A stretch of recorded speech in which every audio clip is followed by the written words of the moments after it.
Nii. Teemavaliku ajendiks oli siis maantee ristlõike valiku keerukus liiklussagedustel, mis ületavad sellist 6-7 tuhande auto ööpäevast piiri ja siis eriti tingimustes, kus liiklusvood on väga ebaühtlased, et nii suundade lõikes kui ka ajaliselt.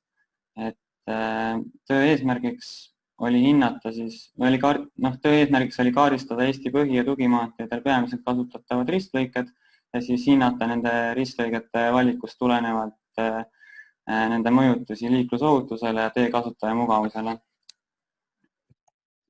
Oma ülesehituselt töö jagunes siis 3 peatükki. Esimene peatükk keskendus maakasutuse planeerimise ja liiklusohutuse vahelistele seostele. Arutleti siis uute planeeringutega kaasnevast ning ka maakasutuse muutusest tingitud vajadusest olemasolevat taristut arendada.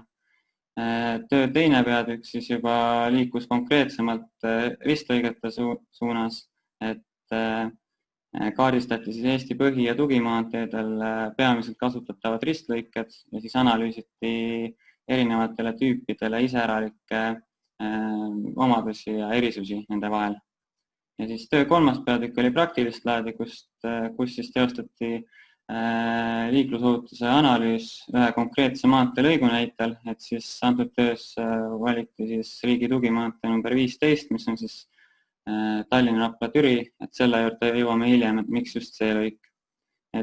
See liiklusohutuse analüüs siis tugines teenindustaseme arvutusele ja siis seeläbi püüti leida paremaid ristlõike lahendusi antud oludesse. Teenindustase just seetõttu, et teenindustase on selline hea viis, kuidas kasutajate tingimusi nüüd hinnata ja et ta põhineb kindlatele kriteeriumitele ja on üheselt mõistetav, et tasemed on siis A-st kuni F-ini. A on väga hea, F on väga halb.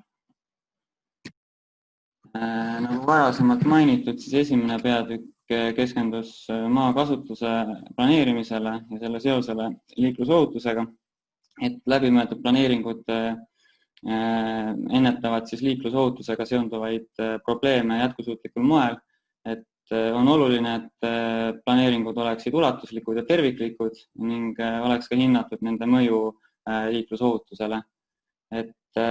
Taristu põhineb maakasutusel, maakasutus planeeringu iseloomust siis tuleneb teefunktsioon.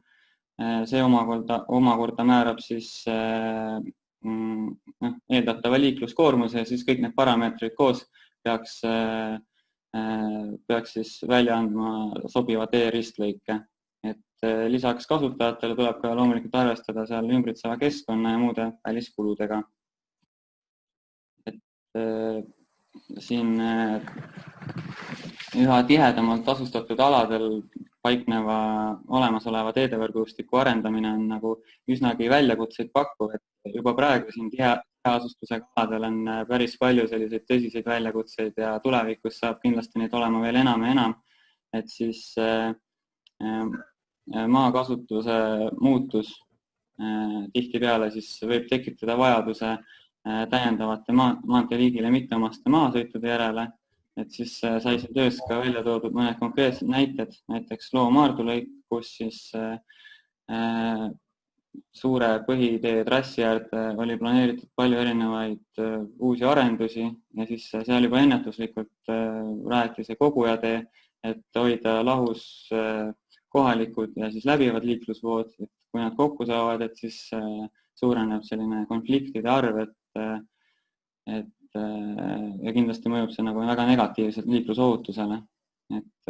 Siis teise näitena tõestin välja Kukruse Jõhvi lõigu, kus vana teetrass liikus läbi elamupiirkondade, seal siis omavahel segunesid kohalikud liiklusvood ja siis läbivad liiklusvood, et uue teetrassiga siis viidi see teekoridor elamupiirkondadest eemale, et viidi siis erinevad liiklusvood omavahel lahku, probleem kohe lahendatud, et vana tee jäi kogujatee rolli täitma ja siis uus tee on siis läbiva liikluse jaoks.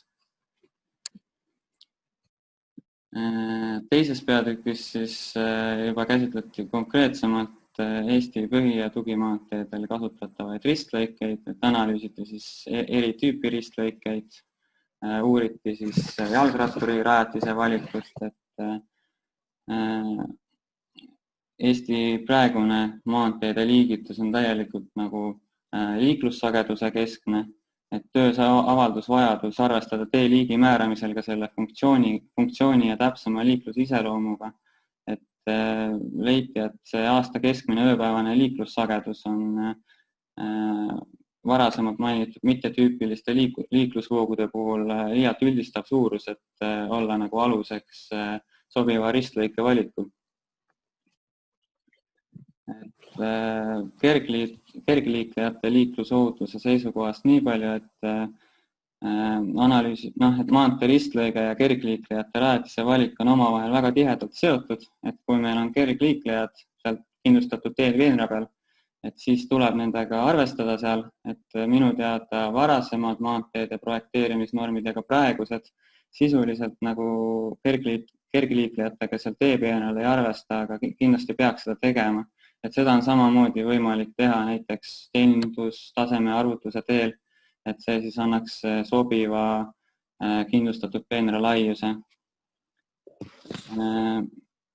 Et jah, töös teostati ka siis ratturite teenindustaseme tundlikkuse analüüs. Selgus, et rattureid mõjutab enim raskeliikluse osakaal ja siis liiklussagedus ja vähem siis kiirus, mis seal, lubatud sõidukiirus, mis seal teel esineb. Et jah, igastahes on oluline neid ratturitega arvestada, ei ole oluline, kui palju neid on, isegi kui juba üks on, siis nagu kindlasti tuleks mingid arvutused teostada. Et teine variant on siis lihtsalt kõrvale ehitada põhiteele kergliiklustee, et siis ei ole oluline nagu ratturite seisukohast, kui lai see kindlustatud teepeenal seal on. Aga et jah. Siis siin slaidi peal on üks siuke huvitav pilt, et siin oli paar aastat tagasi Maanteeameti selline proov, et paigaldati selliseid jalgratturiga külgvahet hoidvaid märke, et see tekitab selliseid kahetisi tundeid, et ühelt poolt me ise oleme sellised halvad olud ratturitele loonud ja siis paneme selle märgi ja siis loodame, et see parandab siis need vead. Aga teisalt muidugi ta on hea, et siis viib selle sõidukijuhi tähelepanu ikkagi nendele ratturitele, aga jah, et nende märkide kasutamisega ma ise leian, et peaks olema väga ettevaatlik ja viimase häda korral ainult kasutama, et muidu ikkagi tuleks leida mingisugused muud moodused ohutuks liiklemiseks kergliiklejatele. Kolmas peatükk tõesti oli praktilist laadi, et hinnati siis riigi tugimaantee number 15 liiklusohutust kilomeetritel siis 4,6 kuni 36,9, et see on siis põhimõtteliselt Tallinnast kuni Kohilani, et Kohilast natuke veel edasi. Et töö käigus siis kasutati antud lõigul paiknevate püsilahenduspunktide andmeid. Lõik jaotati omakorda väiksemateks osalõikudeks ja siis tehti teenindustaseme arvutused neile lõikudele. Et põhjuseid, miks just see lõik valiti, siis oli mitmeid, et ühelt poolt seal Tallinna poolses otsas olid küllaltki kõrged liiklussagedused, see andis siis alust arvata, et olemasolev see traditsiooniline 1+1 ristlõige ei ole antud oludesse sobiv. Siis teine põhjus oli, et seal kilomeetritel 17,6 kuni 21 valmis 2019 aastal Eestis üsnagi selline uudne 1+1 keskpiirdega ristlõike lahendus, mis oli siis Maanteeameti pilootprojekt. Ja siis, kui juba täpsemalt sai hakatud neid liiklusandmeid seal uurima, siis selgus ka, et need liiklusvoogude iseloom oli nii ajaliselt kui ka suundade lõikes väga ebaühtlane, et siis selle abil püüdsin leida kinnitust väitele, et sellistel keskmistel ja keskmistest kõrgematel liiklussagedustel see ristlõik, et see AKL on ristlõike valikuks natuke liiga üldistav, et ja kindlasti ei tohiks ainult sellest nagu lähtuda sobiva ristlõike valikul. Siin ma siis tõin välja tabeli kujul olemasoleva olukorra nii-öelda kirjelduse. Tasemed on siin näha, et tase E ja D, et E on selline teenindustase, kus kindlasti tuleks juba sekkuda, et enamus lõikudel antud, valitud vaadeldaval lõigul siis on tase E, et see on kindlasti ohtlik ohutuse seisukohast. 2 lõigul tase D, et üks neist on siis see 1+1 keskpiirdega lõik, et seal muidu oleks olnud samamoodi tase E, aga natuke läks paremaks, aga ta on üsna lähedal tasemel E. Ja siis viimane, siis see Kohila lõik, seal on juba natuke väiksem liiklussagedus, aga seal samamoodi tase D, et ei ole kiita.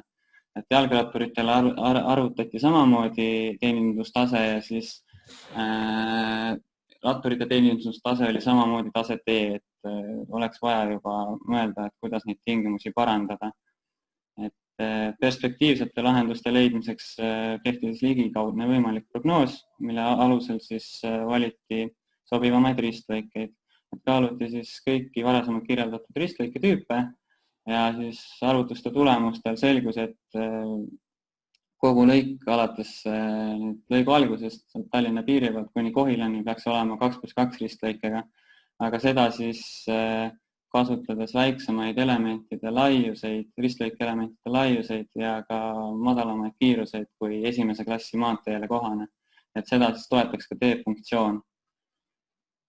Et ja siis seal Kohila pool lõpus oleks olnud variant ka 2+1 ristlõikele, kuid see teenindustase nagu langes üsna kiiresti, et siis minu hinnangul see 2+1 ristlõige ammendaks ennast seal lähima 15 aasta jooksul.